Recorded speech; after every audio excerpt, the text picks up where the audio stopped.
Hello दोस्तों, हिंदी की बिंदी channel में आप सभी का स्वागत है। तो दोस्तों, जैसा कि आप सभी जानते हैं कि आज कल जो है मेरे चैनल के द्वारा आप सभी को यूपीएचएससी असिस्टेंट प्रोफेसर सामान्य ज्ञान के प्रैक्टिस टेस्ट पेपर जो है करवाए जा रहे हैं। तो इसके 3 टेस्ट पेपर मैंने आप सभी को करवा दिए हैं, तो वो सारे आपको यहाँ पे मिल जाएंगे और इसकी प्लेलिस्ट भी आप सभी को मिल जाएगी। तो आप एक साथ जो है बाकी सारे टेस्ट पेपर देख सकते हैं। तो ये हमारा सामान्य ज्ञान यानी कि जीके जीएस से संबंधित पेपर है। तो आप भी इसको सॉल्व करिएगा और आपके कितने प्रश्न सही हो रहे हैं आप ज़रूर बताइएगा। और अगर इस बारे में आपके क्या विचार है, कोई और चीज़ रखना चाहते हैं तो वह भी सामने ज़रूर रखिएगा। तो चलिए आज का हम प्रैक्टिस टेस्ट पेपर 4 जो है शुरू करेंगे। तो चलिए देखते हैं कि इसमें कितने कौन कौन से प्रश्न हैं और आपके कितने मार्क्स बनेंगे। शेयर ज़रूर करिएगा।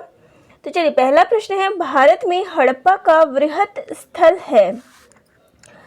तो यहाँ जो इसका सही उत्तर है वो है राखीगढ़ी। अगला है, निम्न में से कौन सा एक क्षेत्र 1857 के विद्रोह से प्रभावित नहीं था। तो वो था चित्तौड़, बाकी ये सारे जो थे इससे प्रभावित थे। अगला प्रश्न है, भारत की सबसे बड़ी तैरती सौर ऊर्जा परियोजना की शुरुआत किस कंपनी द्वारा की गई है। तो इसका सही उत्तर है एनटीपीसी। तो सौर ऊर्जा की बात आती है तो एनटीपीसी का नाम तो ज़रूर ही आता है। अगला है, ऑपरेशन नार्कोस किस सुरक्षा बल द्वारा चलाया गया था। तो इसका सही उत्तर है रेलवे सुरक्षा बल के द्वारा ये अभियान जो है चलाया गया था। अगला यहाँ पे जो है नीचे 2 कथन दिए गए हैं, उनमें आपको कारण और जो कथन है वो दिया गया है। तो पहला है, सतत विकास मानव समाज के कल्याण हेतु महत्वपूर्ण है। तो ये बात जो है सही है। और दूसरा कथन है, सतत विकास से अभिप्राय ऐसे विकास से है जो भावी पीढ़ियों को प्रभावित किए बिना वर्तमान समय की आवश्यकताएं पूरी करे। तो दूसरा कथन जो है वो इस बात की पूर्ति नहीं करता है, ये हम कह सकते हैं। तो यहाँ देखिए, जो सतत विकास है वो भावी पीढ़ियों की ज़रूरतों को पूरा करेगा। तो ये बात सही है। तो इसमें ए और आर दोनों ही कथन जो है सही है और ए आर की जो है सही व्याख्या करता है, तो उसके बारे में सही चीज़ बता रहा है। अगला हमारा प्रश्न है, वायुमंडल में उपस्थित ओजोन द्वारा निम्नलिखित विकिरण जो है अवशोषित किया जाता है। तो इसका सही उत्तर है पराबैंगनी किरणों से हमें बचाता है। अगला प्रश्न है, निम्न में से कौन सा तंत्र सही सुमेलित नहीं है। तो इसका सही उत्तर देखिए, carbon dioxide thermal power station सही है। नाइट्रस ऑक्साइड जलमग्न धान के खेत ये भी सही है। और यहाँ पे सुमेलित नहीं है की बात की गई है। देखो, सल्फर डाइऑक्साइड ईंट के भट्टे ये भी सही है, लेकिन क्लोरोफ्लोरोकार्बन जो है ऑटोमोबाइल ये सही नहीं है। तो ऑप्शन बी जो है इसका सही उत्तर होगा।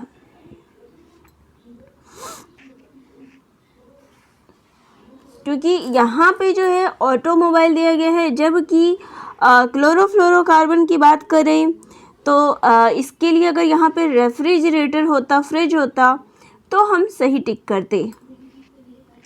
अगला है, भारत में उपयुक्त पारिस्थितिक संतुलन बनाए रखने के लिए वनाच्छादन हेतु न्यूनतम संस्तुत भूमि क्षेत्र है। तो वो जो है 33% भूमि की बात की गई है, जिस पे वन क्षेत्र की बात जो है 33% की गई है। अगला है, वन मार्ग तकनीक का प्रयोग किया जाता है। तो इसका सही उत्तर है विभिन्न वन्य जंतुओं की जनसंख्या के आकलन के लिए। अगला प्रश्न है, गांधीयन इनोवेशन गांधी का नवाचार का तात्पर्य है। तो इसका तात्पर्य है कम निवेश से अधिक उत्पादन अधिक लोगों के लिए। अगला प्रश्न है, सौर मंडल में सबसे बड़ा ग्रह कौन सा है। तो इसका सही उत्तर है बृहस्पति। अगला प्रश्न यहाँ पे सुमेलित वाला है कि निम्न में से कौन सा सुमेलित नहीं है। तो इसका देखिए भाखड़ा नंगल सतलुज नदी ये सही है। सरदार सरोवर परियोजना ये भी सही है। नागार्जुन सागर गोदावरी नदी ये सही नहीं है। हीराकुंड बांध महानदी ये सही है। तो ऑप्शन जो सी है इसका ये सुमेलित नहीं है, ये गलत है। तो यहाँ पे आपका उत्तर सी हो जाएगा, क्योंकि जो यहाँ पे मैं उत्तर भी बता दूं कि जो नागार्जुन सागर है वो कृष्णा नदी पर है, ना कि गोदावरी नदी पर। अगला प्रश्न है मौलिक अधिकार क्या है? तो ये जो है वाद योग्य है। अगला है भारत के उपराष्ट्रपति का निर्वाचन एक निर्वाचक गण द्वारा किया जाता है जिसके सदस्य होते हैं। तो उपराष्ट्रपति के लिए जो है संसद के दोनों सदनों के सभी सदस्यों का मत होना अनिवार्य है। अगला प्रश्न है नवयुवकों द्वारा 18 वर्ष की आयु पर मताधिकार का पहली बार प्रयोग कब किया गया था? तो इसका प्रयोग जो है कब किया गया था? 1989 में। अगला है निम्नलिखित में से कौन सा भारतीय कृषि की निम्न उत्पादकता का कारण नहीं है? तो वो है सहकारी कृषि जो है इसकी उत्पादकता का कारण नहीं है, बाकी सारे इसके कारण हैं। अगला है अटल प्रवर्तन यानी कि इनोवेशन मिशन किसके अधीन स्थापित किया गया है? तो वो है नीति आयोग। देखिए नीति आयोग पे काफ़ी प्रश्न आए हैं, नीति आयोग आप अच्छे से ज़रूर पढ़िएगा। अगला प्रश्न है नीचे दी गई शोध विधियों में कौन सी विधि परिकल्पना परीक्षण प्रक्रिया इष्टतम रूप से बाह्य चरों की भूमिका को सुरक्षित करती है? तो वो है प्रयोगात्मक विधि। अगला प्रश्न है भारत में प्राच्य देशज अधिगम कार्यक्रम अंतर्गत अधिगमकर्ता की भूमिका सापेक्षिक रूप से अधिक क्या मानी जाती है? सक्रिय मानी जाती थी। अगला प्रश्न है बच्चों को पढ़ाने की कला एवं विज्ञान को क्या कहते हैं? तो उसको कहेंगे पेडागोजी। अगला है सुपर कंप्यूटर। तो सुपर कंप्यूटर क्या है? में हजारों माइक्रो प्रोसेसर होते हैं। अगला है अर्थमेटिक एंड लॉजिकल यूनिट। तो इसका सही क्या होगा? ऑप्शन गणितीय संक्रियाएं पूरी करता है, सही बात है। डेटा का संग्रह करता है, नहीं करता। तुलनाएं करता है, तो ये भी सही है। निवेश युक्ति के साथ संप्रेषण करता है, तो ये सही नहीं है। तो इसका सही उत्तर है 1 और 3। अब अपना अगला प्रश्न लेते हैं। स्क्रॉल बार से हम कर सकते हैं तो ग्रेटर ऊपर या फिर नीचे। अगला प्रश्न है यदि किसी के डोमेन नेम के आखिर में .edu.us है तो यह है, तो ये जो है यूएस से तात्पर्य जो यहाँ हो जाएगा यूएसए यानी कि अमेरिका में एक शैक्षिक संस्थान।